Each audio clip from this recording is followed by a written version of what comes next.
Je pense que vous connaissez tous l'initiative pour des multinationales responsables qui a été lancée le 21 avril 2015. Donc on a fêté la semaine passée les 1 an. Certains d'entre vous étaient là, je me souviens. La Suisse, vous le savez, c'est un pays qui attire beaucoup les multinationales. Les avantages fiscaux, la sécurité, les infrastructures, l'éducation, etc. font qu'on est un pays très attirant pour les sociétés. Et en fait, on connaît la plus grande densité de multinationales par habitant au monde. Mais en même temps, on est au 9e rang en termes de violation ou de dénonciation de violations de droits humains commises par des multinationales. Donc notre pays est aussi connu pour les dégâts et les exactions dans lesquelles on est impliqué. Et en fait, ces multinationales, elles exercent dans un grand flou juridique. Et il y a plein de lacunes en fait, dans le droit, puisque les activités qu'elles ont à l'étranger ne sont pas contrôlées. Il n'y a pas de législation en Suisse qui oblige ces multinationales à bien se comporter quand elles ont des activités ou bien des partenaires à l'étranger. Ce qu'on voit en fait, c'est que ces initiatives volontaires qu'on appelle corporate social responsibility en anglais, donc la responsabilité sociale des entreprises, elles ont vraiment leurs limites. Pour l'instant, il y a une étude en fait, de Pain pour le prochain et Action de Carême qui font partie de l'initiative qui a été menée et qui a découvert qu'il n'y a que 11% des 200 plus grandes entreprises suisses qui ont une politique de droits humains faisant référence aux principes directeurs de l'ONU sur les entreprises et les droits humains. Donc que 11%. Et puis en fait, il y a plus de 60% qui n'ont aucune politique de droits humains. Ça veut dire même pas une page sur leur site web qui fait référence à leur impact ou bien aux effets de leurs activités sur la société ou l'environnement dans lesquels elles sont actives. Donc en fait, là je vous ai mis une photo il faut que je dise son nom, Roel Nieuwenkamp, qui est à la tête du groupe de travail de l'OCDE sur les entreprises et les droits humains. Et même lui, dans un tweet, il a dit que la responsabilité sociale des entreprises est morte, c'est fini, qu'est-ce qui vient après en fait donc on est beaucoup à se poser cette question. C'est le son qui est pas bon. Non, je sais pas, je pose la question. Ça va ? Ça va, le son, ouais.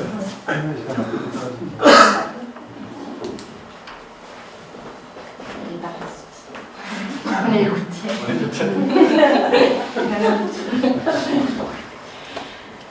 Alors, de quoi on parle quand on parle de violation? Je vais vous donner juste quelques petits exemples, les plus récents en fait, sur lesquels on a travaillé.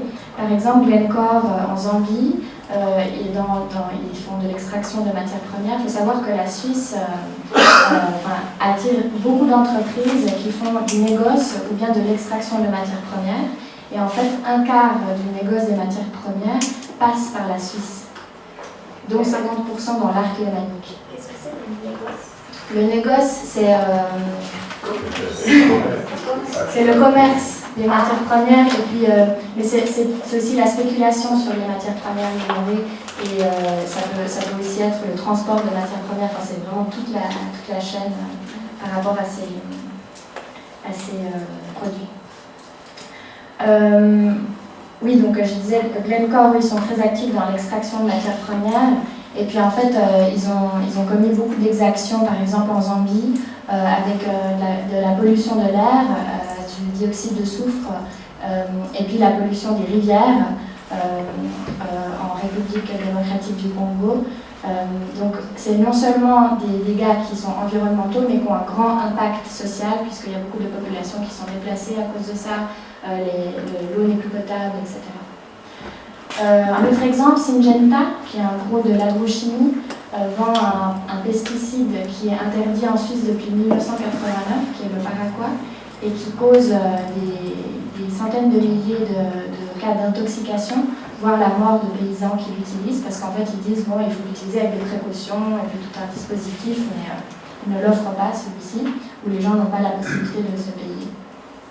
On a aussi par exemple dans la pharma, Roche et Novartis qui font des tests complètement contraires à l'éthique, avec des violations très graves, par exemple l'utilisation abusive de placebo, ou bien l'interruption du traitement dès qu'ils ont assez de résultats, Et puis évidemment, ces tests, ils les font dans des pays où la population est facile à soudoyer avec un peu d'argent, et puis où le médicament ne sera même pas en fait en vente, parce que c'est des tests qui sont faits pour des médicaments pour les riches. Par exemple, la Suisse, ça, vous avez sûrement entendu beaucoup de cas par rapport aux raffineries d'or. On a par exemple Valcambi et Metalor, qui sont des raffineries suisses, c'est des petites entreprises en fait, mais qui raffinent des gros volumes d'or. Et cet or, on ne sait pas, soit la provenance, et surtout on ne sait pas les conditions dans lesquelles il est produit. Et il y a eu une étude de la déclaration de Berne en novembre passé, sur de l'or soi-disant provenant du Togo. Et en fait, le Togo ne produit pas d'or. Et en fait, c'était de l'or qui était acheminé depuis le Burkina Faso, où 30 à 50% à 50% de la main-d'œuvre dans ces mines étaient des enfants et travaillaient 100 jours de congé dans des conditions exécrables, etc. Tout récemment, en février, on a eu Le Matin dimanche qui a fait un article sur le travail forcé dans le secteur de la pêche, de la crevette. Et puis en fait, ces crevettes étaient vendues à la Migros et à Aldi. Et c'était des crevettes qui étaient produites par des gens qui étaient quasi en esclavage, donc qui travaillaient sur des bateaux sans pouvoir quitter le bateau, des semaines, des mois durant, avec très peu à manger, presque pas de repos, enfin voilà. Donc vous en connaissez d'autres, je suis sûre, mais je voulais juste un peu rappeler de quoi on parle quand on parle de violation. Alors pour répondre en fait à ces exactions qui sont commises par le secteur privé, il y a eu tout un certain nombre de tentatives de régulation évidemment au niveau international. Mélie qui va parler plus tard des tentatives actuelles. Mais la dernière en date, c'était qui a eu un résultat, donc une résolution, c'était les principes directeurs de l'ONU. Ils ont été adoptés à Genève, pas loin en 2011, et ils ont été le fruit d'un travail de longue haleine sous l'égide du professeur Weggy, on voit la photo, et qui se fonde en fait sur 3 piliers. Le pilier de la protection qui revient à l'État, c'est à l'État de protéger les êtres humains, mais c'est aux entreprises d'avoir la responsabilité, le deuxième pilier, donc les entreprises doivent être responsables de leurs agissements. Et puis le troisième pilier, c'est la réparation, donc c'est l'accès aux voies de recours quand il y a eu des violations qui ont été commises. Weggy, qu'est-ce qu'il dit? Il dit, bon, on est à cette situation assez désastreuse, qu'est-ce qu'on fait? Oui, on va continuer les mesures volontaires, parce qu'elles ne sont pas toutes à jeter. Il y a du bon aussi dans ce que les entreprises font de manière volontaire. Mais il nous faut un assortiment judicieux entre ces mesures, cette approche, et un cadre légal, donc un cadre qui est contraignant. Donc il nous faut une loi, ou en tout cas voilà, des aspects légaux. Et puis il demande aux pays de mettre en œuvre, enfin en tout cas d'élaborer et de mettre en œuvre des plans d'action nationaux. On attend le plan d'action national suisse, il avait été promis pour c'était quoi, fin 2014 je crois, puis on l'attend encore. Donc vous voyez, ça prend un peu de temps. C'est pas toujours fait avec une bonne participation et consultation de la société civile, donc il y a souvent des plans d'action nationaux qui sont décevants. On espère que ce ne sera pas le cas de la Suisse. Pourtant, voilà, en Suisse, ce qui se passe, c'est qu'on a un conseil fédéral qui est très bon à écrire dans ses rapports qu'il est conscient du rôle de la Suisse dans la scène internationale du commerce, etc. Donc, il est conscient qu'il y a des risques de réputation, il reconnaît les problèmes, il reconnaît ces violations, et puis la responsabilité du gouvernement aussi, mais il ne fait rien pour agir. Et il continue en fait de miser, pour lui c'est suffisant, ces mesures volontaires, cette approche par les entreprises. Au niveau du Parlement, on a eu en mars 2015 une motion qui allait dans le sens de davantage de responsabilité pour les entreprises et qui a été acceptée pendant 1 heure par le Parlement, puis il y a eu une demande de revote. Et là, les lobbies économiques, donc Économie Suisse, Swiss Holding, sont entrés dans la salle, ont été parlés à leurs parlementaires, et puis le vote a basculé dans l'autre sens. Donc on voit que, mais bon, ça nous donne aussi un espoir parce que ça veut dire qu'a priori, on a un Parlement qui est plutôt 50-50, parce qu'il avait passé avec la voix prépondérante du président, Bon, on avait un Parlement qui était un petit peu plus clément à l'époque, maintenant il est encore plus difficile à convaincre. Mais on est en train de faire toutes ces recherches par rapport à notre lobbying sur les parlementaires, sur les positions des partis, et puis on est très impliqué aussi avec un groupe parlementaire, responsabilité des entreprises, qui travaille de concert avec nous. Face à cette situation, la société civile doit agir, vous êtes d'accord, parce qu'on n'a pas d'action de nos autorités et on est conscient de toutes ces violations qui sont commises. C'est pourquoi on s'est mis ensemble, on est 77 organisations maintenant, mais peut-être certains d'entre vous se souviennent en 2012 d'une pétition Droits sans frontières. C'était ce petit clip avec un monsieur avec une cravate et puis sa cravate était tenue en laisse. Cette pétition, évidemment, c'est une pétition, tout le monde peut la signer, donc on avait récolté 135 000 signatures en 6 mois. À l'époque, on était une cinquantaine d'organisations, et puis depuis, la coalition a grandi et a créé une association pour lancer l'initiative populaire. Donc elle a été lancée un mois après justement ce retournement de situation au Parlement, et elle comprend maintenant toutes ces organisations. Donc c'est des organisations qui sont actives dans les droits humains, dans le développement, dans l'environnement, c'est des groupes d'églises, on a des groupes d'investisseurs éthiques, des syndicats, des groupements de droits des femmes.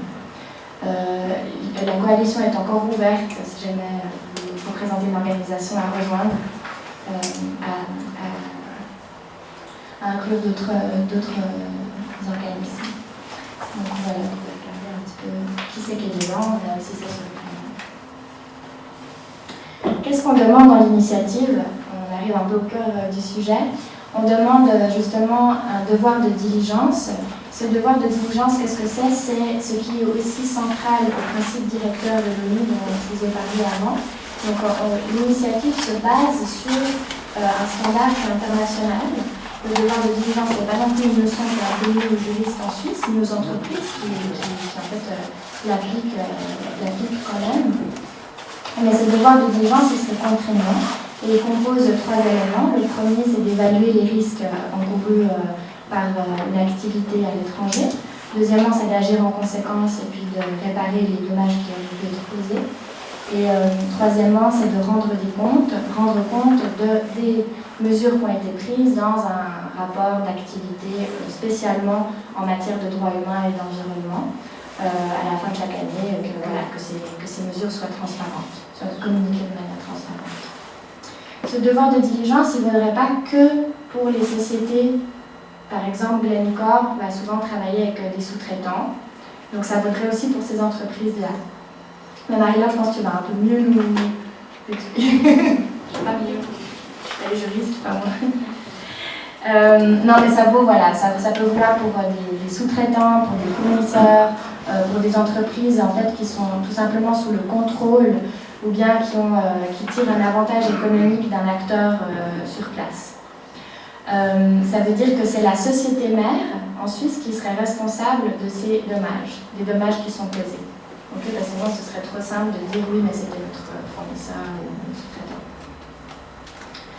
Que se passe-t-il pour contrôler que les entreprises ont mis en œuvre ce devoir de diligence? Est-ce qu'on crée une administration supplémentaire qui va vérifier tous les agissements des multinationales? Ce serait un peu utopique. Donc ce qu'on prévoit, c'est un mécanisme de contrôle via la responsabilité civile. Et en fait, les victimes de violations pourront venir devant un tribunal suisse pour déposer plainte. Et puis, ce sera justement, c'est là le renversement du fardeau de la preuve, ce sera à l'entreprise de prouver, donc on part du principe que la violation a eu, et l'entreprise doit prouver qu'elle avait mis tout en œuvre pour éviter que la violation ait lieu, et qu'elle avait usé de son pouvoir d'influence sur l'entreprise qu'elle contrôle, pour éviter que la violation ait lieu. Peut-être après vous avez des questions par rapport à ça. Mais est-ce que c'est a priori clair? Quand c'est à l'étranger, comment la personne elle peut venir porter plainte en Suisse? Oui, donc on a beaucoup de limites par rapport à l'accès à la justice en Suisse. Non seulement le coût, la distance, mais aussi par exemple le fait qu'on n'a pas la possibilité en Suisse pour une organisation de la société civile de représenter une victime. Et on n'a pas non plus la possibilité de plainte groupée, comme les class actions. En France, vous avez ça. Que dans le droit de la consommation. Droit de la consommation, ouais. Donc, on est limité, et c'est pour ça que nous, la société civile, on va jouer un rôle décisif là-dedans, puisqu'on va pouvoir soutenir ces victimes lorsqu'on voit qu'il y a des violations qui ont lieu. Il faudra évidemment que ce soit une victime directe, et on ira accompagner en fait cette personne en Suisse. On donnera aussi un accompagnement et une protection par rapport aux menaces que peut susciter sa présence devant les tribunaux suisses. C'est pas idéal, hein. Félix va nous dire pourquoi c'est pas idéal tout ça, mais c'est ce qu'on propose pour l'instant. Il faut cette base légale et puis c'est le mécanisme ça c'est pour nous le minimum qui est acceptable. C'est pour ça qu'on vise ça aussi, hein, parce qu'on veut gagner. On est une initiative, on veut pas juste un 35%, on veut gagner. Donc on vise ce qui est possible. 140 000 signatures ont déjà été récoltées. Donc on a annoncé ça la semaine passée, à quelques jours du premier anniversaire de l'initiative.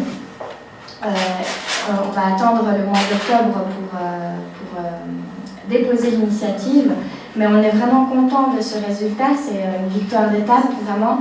Et puis ça n'aurait pas été possible sans l'engagement de toutes les organisations qui font partie de la coalition, qui ont vraiment fait un excellent travail. On travaille avec des spécialistes, tant au niveau du contenu, des recherches, comme je vous ai parlé avant, mais aussi de la communication.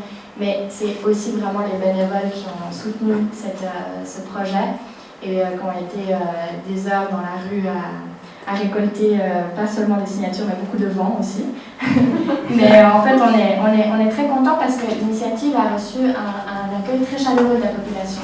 Le plus souvent, ce qu'on a entendu, c'est « mais ça n'existe pas déjà dans la Constitution, il n'y a pas ça, il n'y a pas de responsabilité pour les entreprises, alors que c'est des acteurs qui sont gigantesques, qui pèsent plus que certains gouvernements, puis il n'y a absolument rien. » Mais le chemin est encore long. En fait, on dépose parce qu'on est en Suisse, donc on dépose en 2016. Ensuite, la chancellerie nous informe de l'aboutissement ou non de l'initiative, si on a assez de signatures, ce qu'on espère aussi grâce à vous. Et puis, on attend l'avis du Conseil fédéral, qui lui peut se positionner en faveur de l'initiative, qui peut se positionner contre l'initiative, ou qui peut juger important de proposer un contre-projet.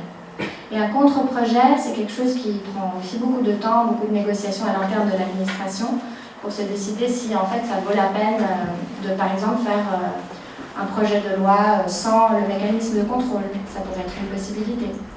Mais pour l'instant,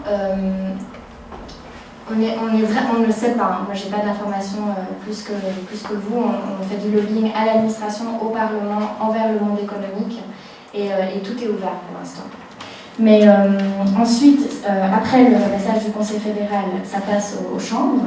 On a 2 chambres, donc ça prend aussi du temps pour être débattu. Et ça, c'est un arrêté fédéral qui nous dit justement la position du Parlement, est-ce qu'ils sont en faveur d'un contre-projet ou de l'initiative s'il n'y a pas de contre-projet, ou s'ils rejettent.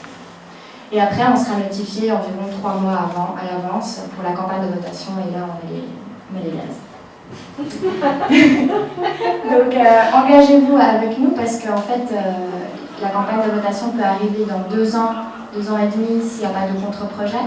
Et d'ici là, ça va faire un petit peu comme ça dans les médias, l'initiative, parce qu'évidemment, on aura toujours les actualités avec les violations, parce qu'on compte sur les entreprises pour malheureusement pas changer leur comportement de sitôt. Mais on a besoin non seulement d'une majorité du peuple, mais du canton. Donc si vous avez envie, si vous vous sentez l'âme d'un militant ou d'une militante, rejoignez-nous, on va mettre sur pied des comités régionaux de l'initiative et puis par exemple.